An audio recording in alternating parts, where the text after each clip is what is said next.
Hello students, good morning, good afternoon, good evening. हम लोग आज इस वीडियो लेक्चर में एलसी ऑसिलेशन टॉपिक कवर करेंगे, लेकिन इस टॉपिक को कवर करने के पहले थोड़ा सा हम लोग एसएचएम का बेसिक रिकवर करेंगे। ठीक है, एसएचएम का जो बेसिक्स है वो काफ़ी हद तक इस टॉपिक में हम लोगों को यूज में आता है। ठीक है, तो एसएचएम का अगर थोड़ा सा बेसिक आइडिया रहेगा तो थोड़ा आसान होगा समझना, न्यूमेरिकल को हिट करना भी काफ़ी आसान हो सकता है। ठीक है, तो यहाँ देखो एसएचएम का थोड़ा लिटिल बेसिक आइडिया अगर देखें तो देखो बाबू, एक होता है ऑसिलेटरी मोशन। क्या होता है? ऑसिलेटरी मोशन, जिसमें अगर कंडीशन की बात करें तो F is equal to minus k into x to the power n. ये किसका इक्वेशन है बाबू? ऑसिलेटरी मोशन का। और ध्यान रहे, मैं एसएचएम पढ़ा नहीं रहा हूं, मैं सिर्फ बेसिक आइडिया दे रहा हूं ताकि हम लोगों को एलसी ऑसिलेशन में जो यूज आए उसको हम लोग डील कर पाए, समझ पाए। ठीक है, तो ऑसिलेटरी मोशन,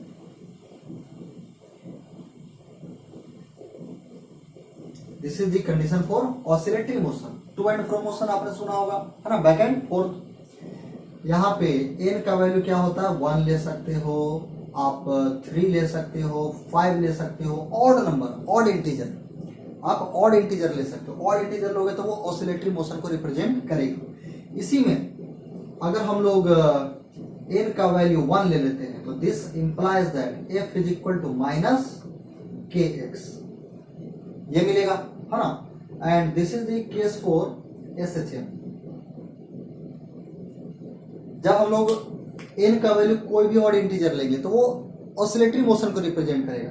बट अगर स्पेशली एन का वैल्यू हम लोग 1 ले लें तो ये इक्वेशन जो मिलेगा, this represents SHM, condition for SHM, है ना। तो ये एसएचएम रिप्रेजेंट करता है। इसी में थोड़ा ध्यान दो, अगर हम लोग इसे थोड़ा सा डिटेल में लिखना चाहें तो एफ फोर्स है, फोर्स को क्या लिख सकते हैं? एम ए। फोर्स को क्या लिख सकते हैं? M A. तो अगर इस एम इंटू ए, फोर्स को हमने लिख दिया M A is equal to minus K X, और यहां से अगर देखा जाए तो ए को आप क्या लिख सकते हो? डीवी बाई डी टी, या फिर second order derivative of position with respect to time, that means M into D two X by D T square, और ये जो माइनस के एक्स है उसे अगर एलएचएस में बुला ले तो ये बन जाएगा प्लस के एक्स, और इक्वल में क्या हो जाएगा? 0।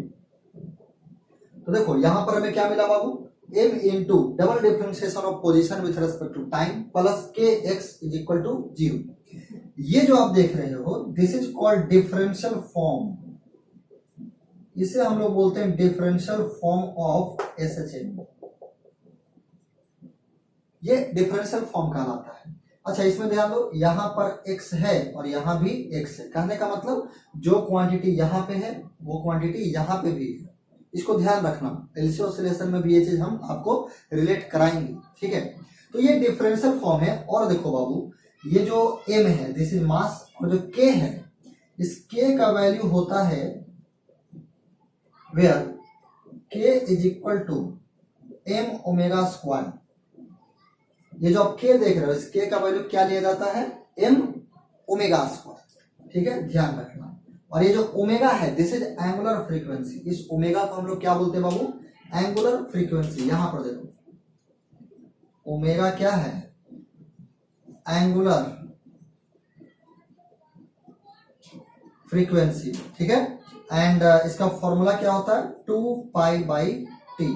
Omega is equal to 2 pi by T, जहां टी क्या है? Time period. टी क्या है बाबू? Time period. ठीक है, अच्छा आप नोट्स हम अलग से लिखाएंगे नहीं, ठीक है ना। जो भी नोट करना होगा वीडियो पॉज करना और नोट कर लिया करना। ठीक है, तो आप वीडियो पॉज करो, इसको नोट करो, फिर मैं आगे बढ़ता हूं।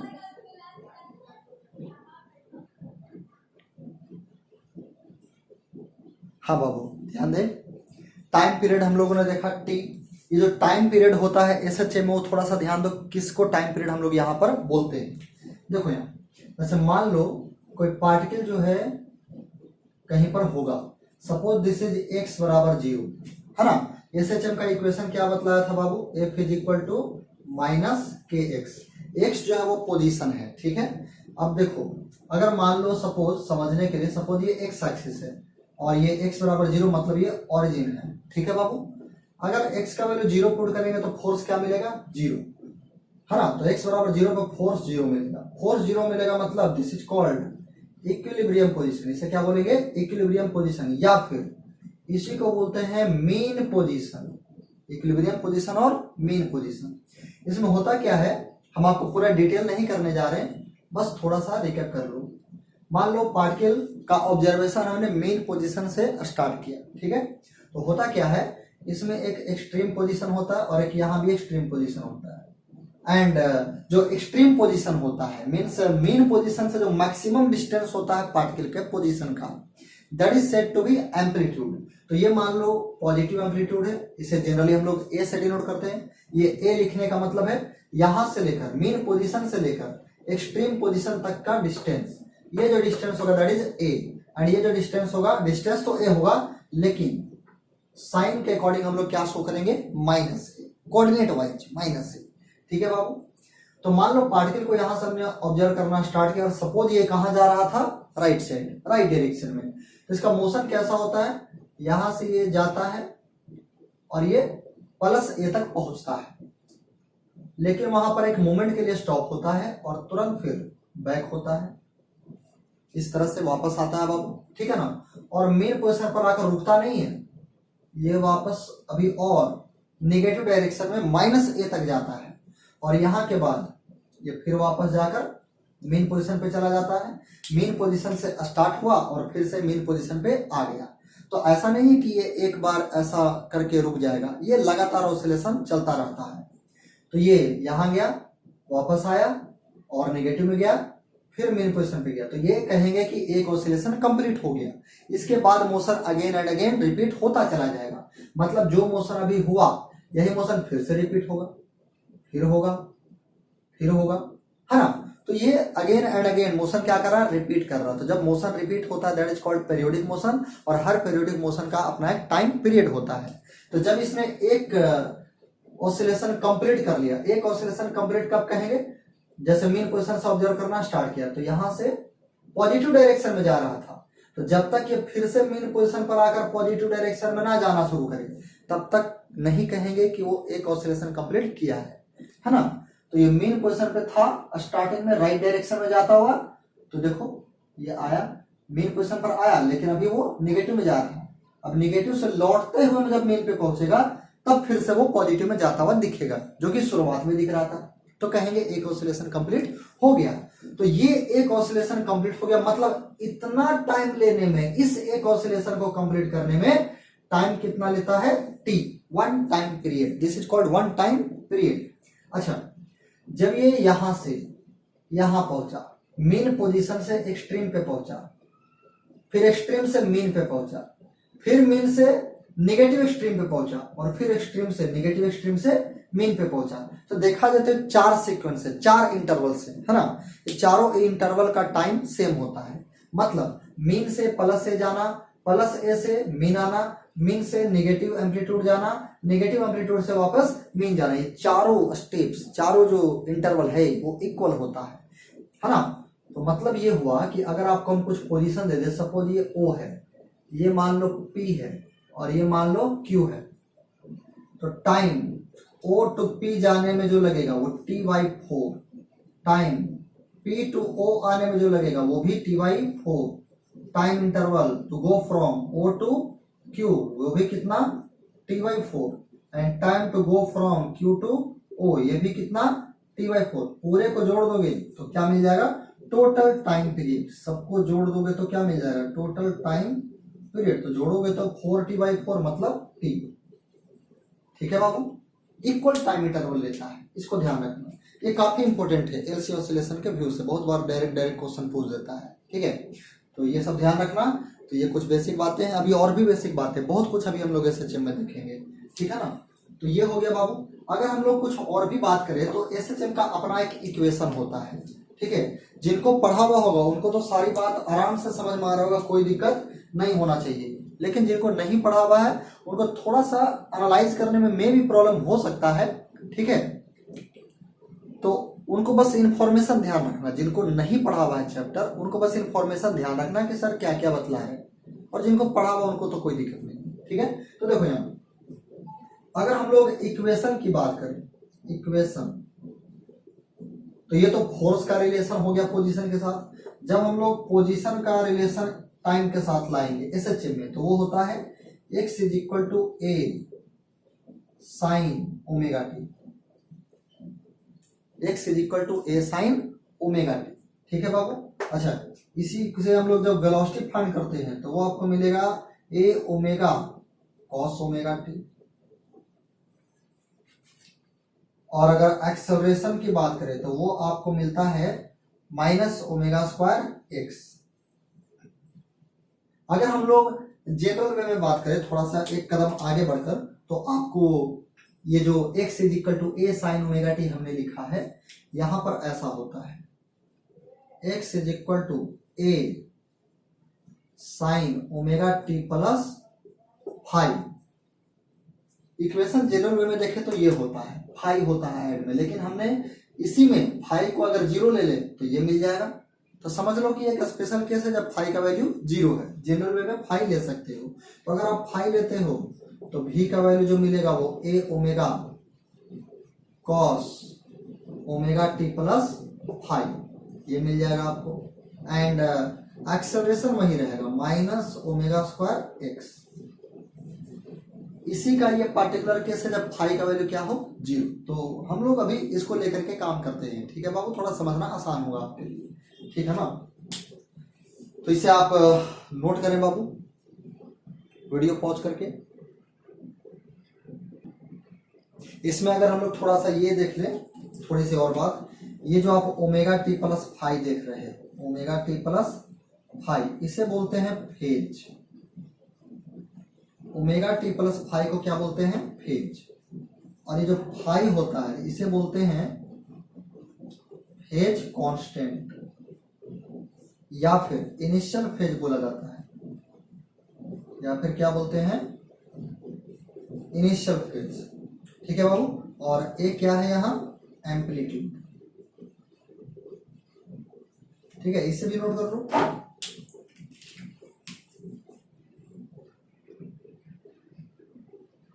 यहां ध्यान दो, एसएचएम में और भी कुछ फॉर्मूले होते हैं, वो ध्यान में देखो बाबू। हम लोगों को क्या क्या मिला, x is equal to A sine omega T, और v इज इक्वल टू क्या मिला, A omega cos omega T, है ना। देखो, और a को भी लिख दिया जाए, a बराबर क्या था, माइनस ओमेगा स्क्वायर एक्स। इसी में अगर थोड़ा सा हम लोग रिलेशन बनाए और भी, तो वो मिलेगा v is equal to omega under root A square minus X square. ये एक फॉर्मूला होता है बाबू, है ना, वेलोसिटी और पोजीशन में। देखो ये है वेलोसिटी और टाइम में, और ये हो गया वेलोसिटी और पोजीशन में, ठीक है। अच्छा, एक और भी होता है बाबू, v मैक्स, जो मैक्सिमम स्पीड होता है, मैक्सिमम स्पीड वो होता है omega into A. V max बराबर ओमेगा ए होता है। इसे आप यहां से भी देख सकते हो, देखो v बराबर ए ओमेगा कॉस ओमेगा टी है। v का वैल्यू मैक्सिमम कब होगा, जब कॉस मैक्सिमम होगा। कॉस मैक्सिमम कितना, 1, तो 1 पुट करेंगे तो v मैक्स बराबर ओमेगा ए मिल जाएगा, है कि नहीं। तो ये v मैक्स का फॉर्मूला हो गया, ठीक है ना। अगर हम लोग थोड़ा सा एनर्जी की चर्चा करें, एनर्जी की बात अगर करें, तो एक हम लोग काइनेटिक एनर्जी की बात कर सकते हैं। काइनेटिक एनर्जी, काइनेटिक एनर्जी क्या होता है, हाफ एम वी स्क्वायर, है ना। ये हाफ एम और वी स्क्वायर, वी स्क्वायर मतलब देखो क्या है, वी का वैल्यू है ना, टाइम के टर्म में अगर बात करें तो पुट कर देंगे ए स्क्वायर ओमेगा स्क्वायर और कॉस स्क्वायर ओमेगा टी, ऐसा मिलेगा। और अगर हम लोग पोटेंशियल एनर्जी की बात करें, पोटेंशियल एनर्जी से हम लोग जनरली यू लिखते हैं, है ना। तो पोटेंशियल एनर्जी की अगर बात करें तो जस्ट लाइक स्प्रिंग के जैसा हाफ के एक्स स्क्वायर। और आपको ध्यान होगा शुरुआत में बतलाया था के का वैल्यू एम ओमेगा स्क्वायर, तो हाफ एम ओमेगा स्क्वायर, के जगह पर एम ओमेगा स्क्वायर और into x square. X square मतलब ए साइन ओमेगा टी है ना, तो उसका स्क्वायर करेंगे तो क्या मिलेगा, A square sine square omega T, है कि नहीं। तो ये हो गया काइनेटिक एनर्जी का इक्वेशन और ये हो गया पोटेंशियल एनर्जी का formula in terms of time, in terms of time. अच्छा, कभी कभी क्वेश्चन पूछ देता है कि ये दोनों एनर्जी जो है वो इक्वल कब होगा। एसएचएम में होता क्या है कि मैकेनिकल एनर्जी जो है ना वो कांस्टेंट होता है, मतलब kinetic energy plus potential energy क्या होता है, कांस्टेंट होता है। तो कहने का मतलब है कि अगर कांस्टेंट होता है मतलब दोनों को जोड़कर वो कांस्टेंट आना चाहिए। तो ड्यूरिंग द मोशन क्या होता है कि एक एनर्जी कम होते जाता है, डिक्रीज करता है, तो दूसरा इंक्रीज करता है। तो अगर काइनेटिक डिक्रीज करेगा तो पोटेंशियल इंक्रीज करेगा, अगर पोटेंशियल इंक्रीज करेगा तो काइनेटिक डिक्रीज करेगा।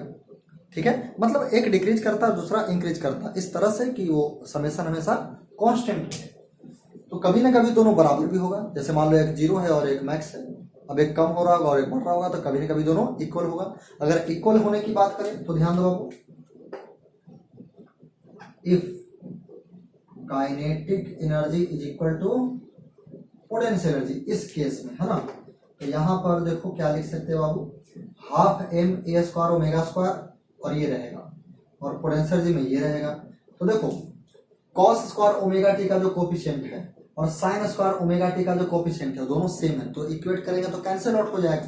तो हमें मिलेगा कितना, हमें मिलेगा cos square omega T is equal to sine square omega T, और यहां से आप कह सकते हो कि जब डिवाइड करेंगे कॉस को साइन में तो मिल जाएगा tan square omega T is equal to 1, तो tan ओमेगा टी बराबर 1। अगर सिर्फ पॉजिटिव वैल्यू को कंसीडर करें तो tan ओमेगा टी बराबर क्या मिलेगा 1। तो अगर tan ओमेगा टी 1 है तो ओमेगा टी बराबर क्या मिलेगा π/4, ओमेगा टी बराबर क्या मिलेगा π/4। फिर अगर मान लो यहाँ से टाइम पता करना है कि कितने टाइम पे दोनों इक्वल हुआ, तो ओमेगा को डिवाइड में ले जाएंगे तो टी का वैल्यू हमें मिल जाएगा, है कि नहीं। तो ओमेगा डिवाइड में जाएगा तो π/4 ओमेगा, फिर अगर ओमेगा का भी वैल्यू पुट करने की जरूरत पड़े तो वो भी पुट कर देंगे 2π/t, है कि नहीं। तो इस तरह से ये काम हम लोग कर सकते हैं। ठीक है बाबू, इसे नोट करें। यहाँ पर अगर हम लोग चाहें तो ये भी देख सकते हैं बाबू, जैसे v और x में रिलेशन आया, Vmax का फॉर्मूला मिला, हम लोग यहाँ पर ये जो a बराबर माइनस ओमेगा स्क्वायर एक्स है ना, तो हम लोग चाहें तो यहाँ से Amax भी जरूरत पड़ने पर लिख सकते हैं। a का वैल्यू मैक्सिमम फाइंड करना है तो x को मैक्स लेना पड़ेगा, और ये निगेटिव सिर्फ डायरेक्शन के लिए होता है बाबू, ठीक है।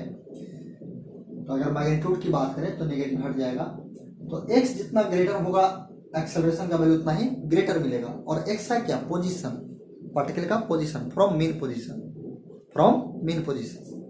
तो जितना मैक्सिमम पोजीशन लेंगे तो मैक्सिमम कितना ले सकते हैं, एम्पलीट्यूड तक ले सकते हैं। तो x का मैक्सिमम वैल्यू a ले सकते हैं, कैपिटल A मीन्स एम्पलीट्यूड के बराबर। तो उस हालत में क्या मिल जाएगा, a मैक्स बराबर ओमेगा स्क्वायर a। अगर मैग्नीट्यूड की बात करें तो माइनस की जरूरत नहीं है ना, तो a मैक्स बराबर ओमेगा स्क्वायर a। तो ये सब आप नोट कर लो, ठीक है ना। और फिर से याद दिला दूं, मैं SHM पढ़ा नहीं रहा हूँ, बस रिकैप कर रहा हूँ कि क्या क्या होता है इसमें, कौन कौन से फॉर्मूले होते हैं, नहीं, ठीक है, नोट कर लो। अच्छा, इसी में देखो बाबू, हम लोग थोड़ा सा एक होता है डैम्ड ऑसिलेशन। क्या होता है, डैम्ड ऑसिलेशन। इसमें क्या है, डैम्ड ऑसिलेशन में एक डैम्पिंग फोर्स होता है। जैसे कहने का मतलब है कि हम लोग जो SHM अभी तक पढ़ रहे थे वो आइडियल SHM था, मीन्स फ्रीली कोई ऐसा फोर्स उसमें इन्वॉल्व नहीं था जो एनर्जी को, मैकेनिकल एनर्जी को डिसिपेट करके किसी दूसरे नॉन मैकेनिकल एनर्जी में कन्वर्ट कर दे। अभी तक जो देख रहे थे या SHM में जो हम लोगों ने पढ़ा था उसमें क्या था कि जो फोर्स इन्वॉल्व होता है वो मैकेनिकल एनर्जी को मैकेनिकल एनर्जी में ही कन्वर्जन कराता है। लेकिन एक ये डैम्पिंग ऑसिलेशन है जिसमें एक डैम्पिंग फोर्स आ जाता है, मतलब एक ऐसा फोर्स आ जाता है जो मैकेनिकल एनर्जी को हीट एनर्जी में कन्वर्ट करता है, नॉन मैकेनिकल में कन्वर्ट कर देता है। तो मैकेनिकल एनर्जी सिस्टम का धीरे धीरे कम होने लगता है और ऑसिलेशन जो है वो धीरे धीरे रुक जाता है। मीन्स ऑसिलेशन होता है लेकिन धीरे धीरे उसका एम्पलीट्यूड कम होता जाता है और फिर स्टॉप कर जाता है, फाइनली स्टॉप कर जाता है, मीन्स टोटल उसका मैकेनिकल एनर्जी खत्म हो गया। ठीक है, तो जो भी फोर्स ये इन्वॉल्व होता है that is said to be damping force, और उसके लिए एक डैम्पिंग कांस्टेंट भी आता है। जो डैम्पिंग फोर्स है उसके लिए एक डैम्पिंग कांस्टेंट भी आता है। जैसे देखो, जो डैम्पिंग फोर्स होता है वो मोशन को रेजिस्ट करता है, मतलब उसको रोकने की, खत्म करने की कोशिश करता है, एनर्जी को खत्म करने की कोशिश करता है। जस्ट लाइक वो फ्रिक्शन, एक तरह से समझ सकते हो कि फ्रिक्शन की तरह काम करता है, विस्कस फोर्स की तरह काम करता है, लाइक। ठीक है, तो जो डैम्पिंग फोर्स होता है दैट इज इक्वल टू, जो डैम्पिंग फोर्स होता है बाबू दैट इज इक्वल टू, या और भी एक स्टेप पहले की बात करें तो डैम्पिंग फोर्स प्रोपोर्शनल होता है v के, negative of v, negative direction के लिए अगर v अपवर्ड है तो फोर्स डाउनवर्ड लगेगा। ठीक है, वो नेगेटिव मोशन को रेजिस्ट करता है, उसके कारण से लिया गया।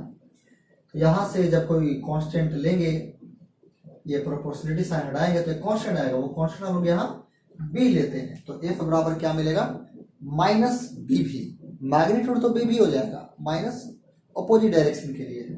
तो दिस इज डैम्पिंग फोर्स, ये क्या है, डैम्पिंग फोर्स। और जो B है इसको बोलते हैं डैम्पिंग कांस्टेंट, B को क्या बोलते हैं, डैम्पिंग कांस्टेंट। और एक भी उसका स्पीड हो गया, वेलोसिटी हो गया। तो जब हम लोग डैम्प्ड ऑसिलेशन की बात करते हैं तो जो पहले फोर्स इन्वॉल्व था वो सब तो रहेगा ही, सब कुछ रहेगा, टोटल रहेगा। एक न्यू फोर्स ये सेटअप हो जाएगा, एक ये फोर्स आ जाएगा, पहले वाला जो था वो सब रहेगा, एक्स्ट्रा में एक ही आ जाएगा जो उसको डिस्टर्ब करने आ जाएगा। तो जब हम लोग इक्वेशन लिखते हैं तो ध्यान होगा, जब हम लोग एसएचएम में बात कर रहे थे तो क्या था बाबू, F is equal to minus K X, condition क्या था, F is equal to minus K X. जब हम लोग डैम्पिंग ऑसिलेशन लेते हैं तो ये भी आ जाता है, ये वाला भी फोर्स आ जाता है, माइनस बी भी, फॉर डैम्प्ड ऑसिलेशन। जब हम लोग डैम्प्ड ऑसिलेशन की बात करते हैं तो इक्वेशन ये हो जाता है, और यहां से फिर वही घिसा पिटा कहानी चलेगा। F को लिख सकते हैं mass into d2x by dt square, और सबको यहाँ LHS में कर लो तो ये हो जाएगा प्लस kx और plus bv is equal to 0। एक लाइन अगर और भी लिख दिया जाए तो m d2x by dt square, और जो b इंटू v है तो प्लस b इंटू v को लिख सकते हैं dx बाई dt, और प्लस kx तो kx रहेगा इज इक्वल टू 0। तो ये मिला बाबू, है ना, ये मिला। This is the